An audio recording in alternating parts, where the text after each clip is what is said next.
नमस्कार दोस्तों, आप सभी का एक बार फिर से स्वागत है हमारे चैनल कथा भक्ति साधना में। आइए आज हम जानते हैं वैभव लक्ष्मी के अद्भुत चमत्कार के बारे में कि मालती का विवाह कैसे हुआ। आपको वीडियो पसंद आए तो प्लीज़ मेरे चैनल को सब्सक्राइब जरूर करिए और ऐसे ही रोचक वीडियो पाने के लिए कमेंट भी करिए।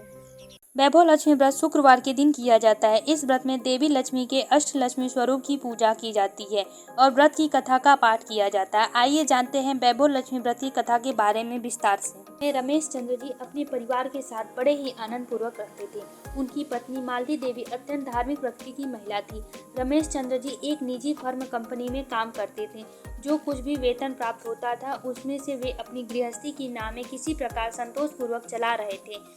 उनको 2 लड़कियां थी। दोनों लड़कियों को उन्होंने संस्कार युक्त व सुशील बनाया था। समय के साथ साथ दोनों लड़कियां जब विवाह के योग्य हो गई तो उनके विवाह के लिए चिंता सताने लगी।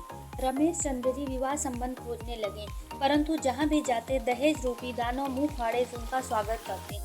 दहेज भी ऐसा जो उनके समर्थ के बाहर था। चिंता में वे अक्सर अस्वस्थ रहने लगे। उनकी चिंता कर देखकर उनकी पत्नी ने उन्हें धैर्य न छोड़ने को कहा और भगवान पर भरोसा रखने की सीख देती थी। परंतु पत्नी के इस आश्वासन से उनके मन में शांति न मिली। इसी चिंता में मग्न होकर रमेश चंद्र जी एक दिन अपने मित्र से मिलने गए। रमेश जी ने अपनी व्यथा अपने मित्र से कहा। उस व्यथा को मित्र की पत्नी जो वहीं बैठी थी सुन रही थी। उन्होंने रमेश जी से कहा, भाई साहब मेरी एक बात मान ले तो माता की कृपा से आपकी समस्या शीघ्र ही दूर हो जाएगी, ऐसा मेरा दृढ़ विश्वास है। चारों तरफ से परेशान रमेश जी तुरंत बोल पड़े, भाभी जी जल्द ही आप बताइए, मैं आपके बताए गए उपाय को अवश्य पालन करूंगा। मित्र महोदय की पत्नी ने रमेश जी को माता वैभव लक्ष्मी की महिमा और उनकी पूरी कथा तथा व्रत की महिमा का वर्णन सुनाया। साथ ही अपने घर में रखी हुई माता वैभव लक्ष्मी की एक पुस्तक उनको दी।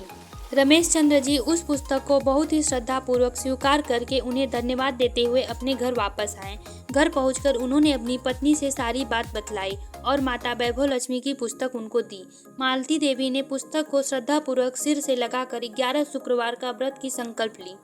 शुक्रवार का दिन आते ही प्रातः काल से ही पति पत्नी जय माँ लक्ष्मी का जाप करते हुए पूजन और व्रत की तैयारी करने लगे।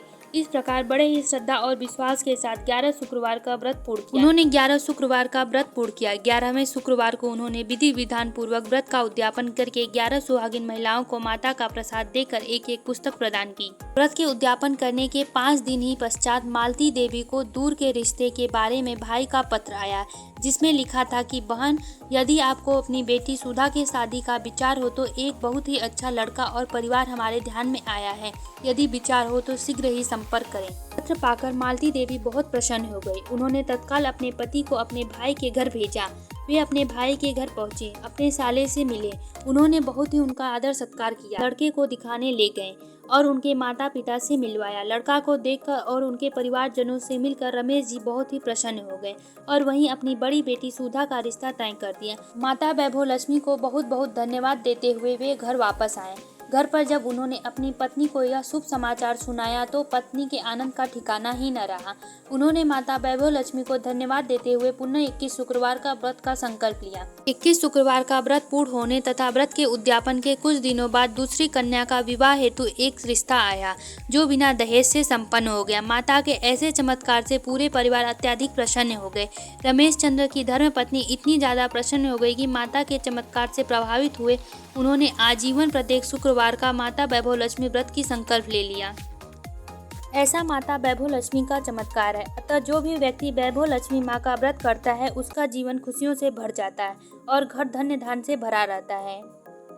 दोस्तों, आपको यह कथा कैसी लगी कमेंट करके जरूर बताइए। अगर आपको यह वीडियो पसंद आई हो तो कृपया मेरे वीडियो को लाइक कर दें और शेयर भी कर दें।